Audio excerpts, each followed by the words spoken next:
கிட்டத்தட்ட நீங்கள் கொடுக்க அந்த முதல்ல ஒரு 7 மாதத்திற்கு நீங்க கொடுத்தீங்க. அப்ப 7000 கோடி, அப்ப 1 லட்சம் 1 கோடி குடும்பத்துக்கு தான் கொடுத்தீங்க. அப்ப 7000 கோடி.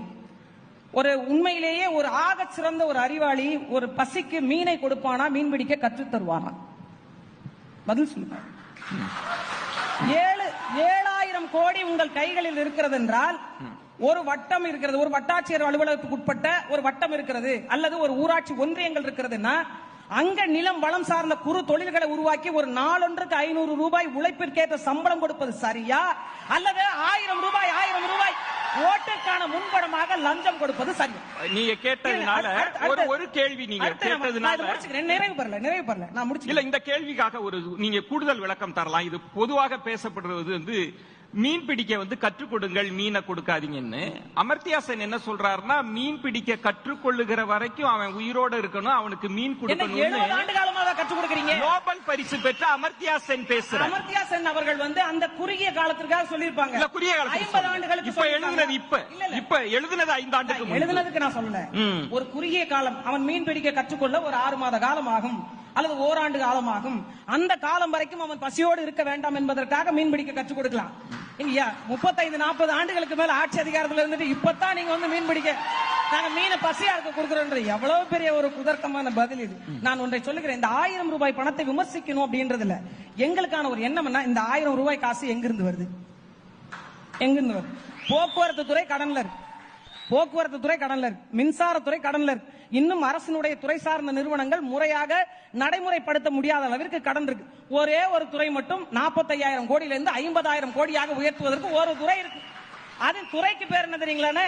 மது விலக்கு துறை. ஆனா மது விற்பனை துறை. அது பேரை தயவு செஞ்சு மாத்துங்க, எங்களுக்கு புரிய மாட்டேங்குது. மது விலக்கு துறை. இருங்க, அந்த துறையிலிருந்து 45,000 கோடி எங்கிருந்துங்க வருது? வான பிச்சுக்கிட்டு கொட்டுதா? எந்த குடும்பங்களுக்கு நீங்க 1000 ரூபாய் பணம் கொடுக்கறீங்களோ அவங்க வீட்டுல மாநிலங்களில் ஒன்று. தனிநாட்டில் நாம் தீர்மானித்து பேசுவதை போல, சிந்திப்பதை போல நாம பேச முடியாது, சிந்திக்க முடியாது.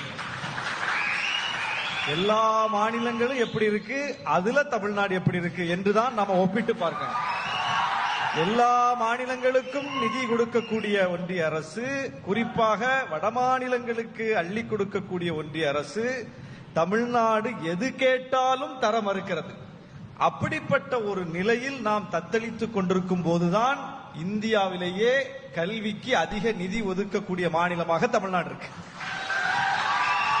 இந்தியாவிலேயே ஒரு ஆணையின் மூலம் பழுதடைந்திருக்கிற அரசு பள்ளி கட்டிடங்கள் அனைத்தும் இடித்து விட்டு புதிய கட்டிடங்கள் கட்டப்படும், அதற்கு இத்தனை ஆயிரம் கோடின்னு ஒதுக்கின ஒரே மாநிலம் தமிழ்நாடு தான்.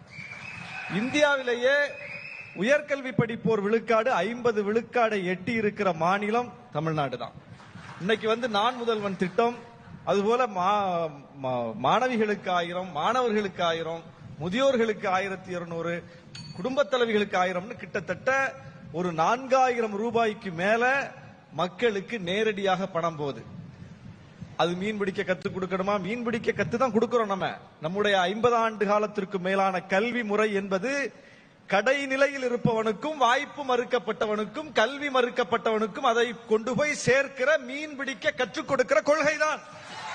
எத்தனை வருஷம் இன்னும் எத்தனை வருஷம் கத்து கொடுப்பீங்க? 2000 ஆண்டு கால போராட்டம் சார்.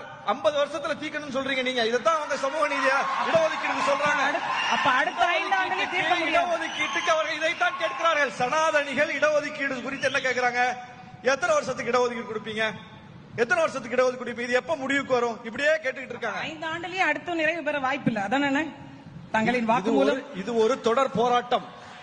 நான் என்ன சொல்றேன், கல்விக்கு எல்லா வகையிலும் நாம ஒரு கட்டணம் இல்லா கல்வி, அரசு கல்வி, கட்டாய கல்வி, தாய்மொழி வழி கல்வி என்று கல்வியில ஒவ்வொரு புதிய புதிய முன்னெடுப்புகளை எடுத்து நகர்வை கொடுத்து, எந்த ஒரு வாய்ப்பு மறுக்கப்பட்டு அவங்க கல்விக்கு வர முடியாம, கல்விக்கூடத்துக்கு வர முடியாம போயிடக்கூடாதுன்னு சொல்லி முனைப்பு காட்டுறோம்ல, இது போல காட்டக்கூடிய இன்னொரு மாநிலத்தை காட்டுங்க, நம்ம விவாதிக்கலாம்.